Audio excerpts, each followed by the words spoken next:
리선권을 풍자한 냉면 목구멍 챌린지 진풍경. 나대더니 군사기밀 유출 빼박 증거 남긴 임종석. 지난주 청와대는 최전방에 간 임종석 비서실장을 영상으로 만들어 인터넷에 공개했습니다.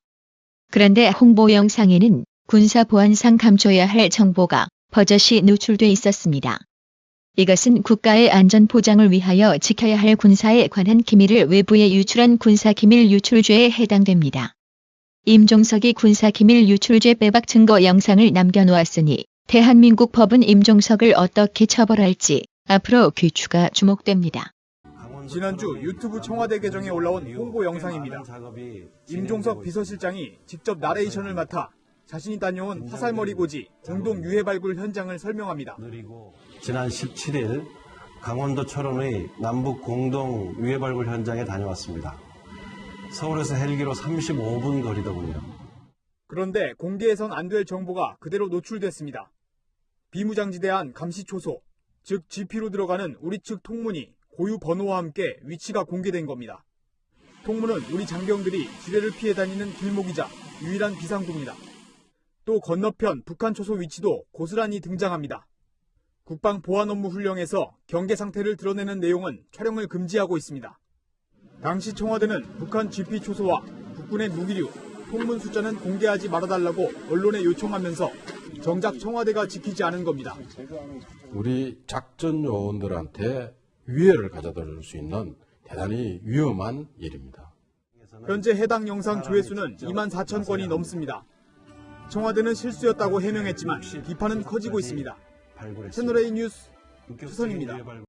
해당 기사에는 무려 3,700여 개의 댓글이 달렸는데요. 온라인 누리꾼들은 군사기밀 유출해놓고 실수라고 하면 모든 게 용서되냐, 법 위반했으니 집에 가라. 반드시 조사받고 문제 있으면 구속해라라며 대통령은 해외 순방 중 일개 비서실장이 국방부 장관을 끌고 다닌다는 게 말이 안 된다고 비판했습니다. 또한 누리꾼들은 친북 성향의 임종석을 빗대어 실수인 척 가장한 고의적 국가기밀 유출한 거 아닌가라며 합리적 의혹 제기도 했습니다.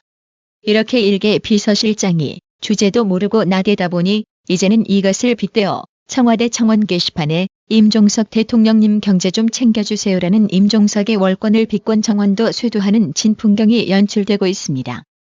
18 이게 나라인가요? 나라 꼬라지 잘도 돌아갑니다. 자업자득이라고 했나요?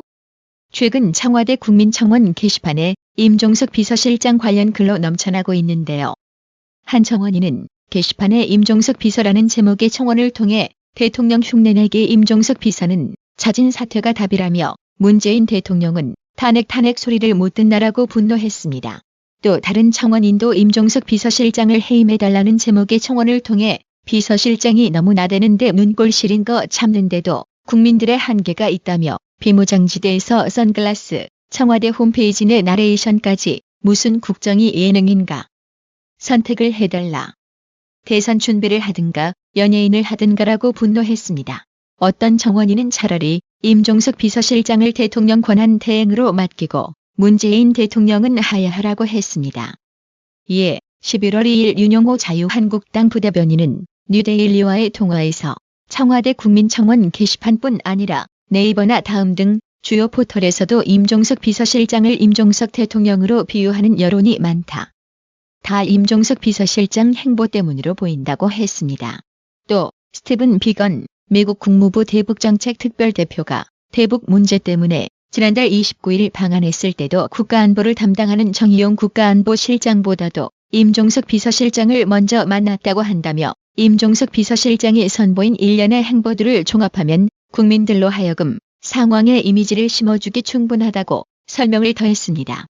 그렇다면 박근혜 정권 시절 그림자 수행하던 김기춘 비서실장을 가리켜 기춘대원군이라고 비난하던 민주당의 반응은 어떨까요?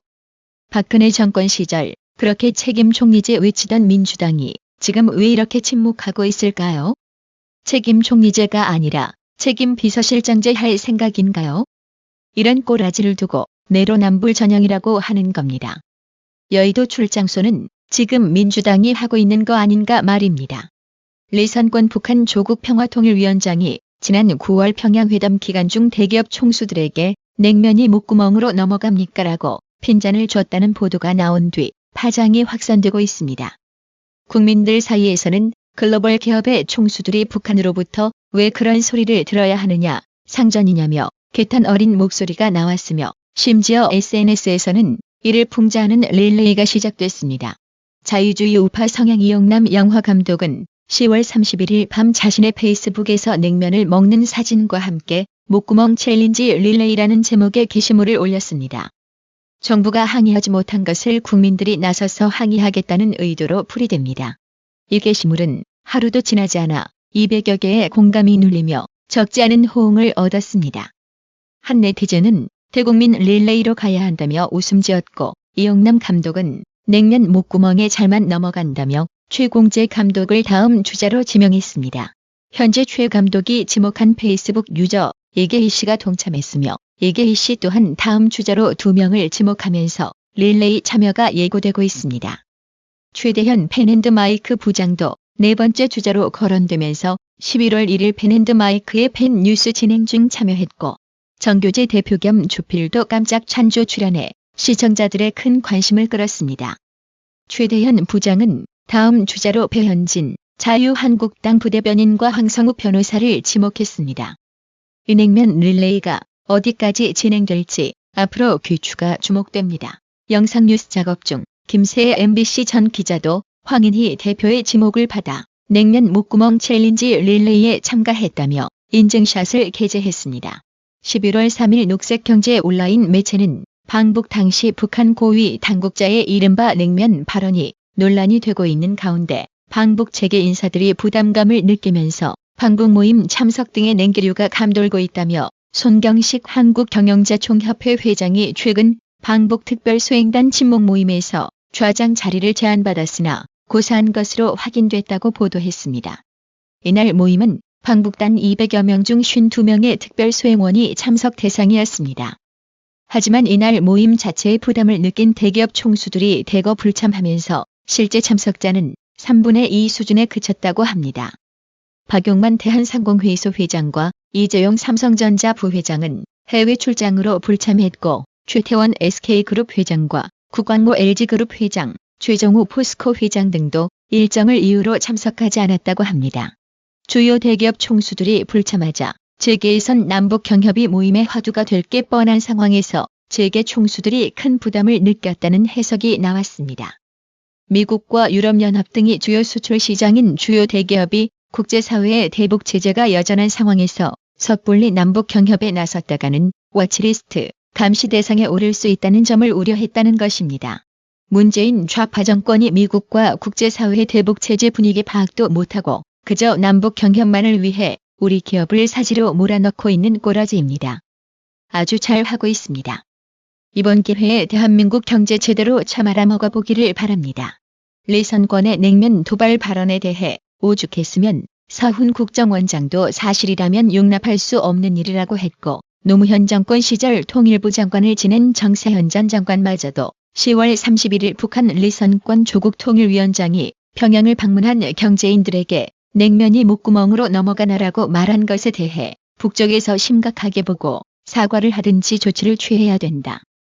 이렇게 하면 앞으로 남북회담 어떻게 하나? 라며 강하게 질책했습니다.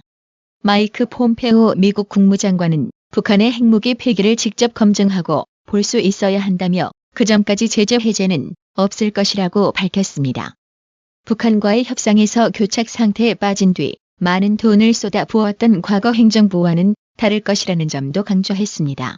미국 현지 시간 11월 1일 폼페오 장관은 라디오 진행자 마크 리어든과의 인터뷰에서 북한의 핵무기 포기 약속을 왜 믿어야 하느냐는 질문에 김정은이가 그렇게 하기로 했기 때문이라면서도 미국은 그것을 검증해야 하고 눈으로 봐야 한다고 말했습니다.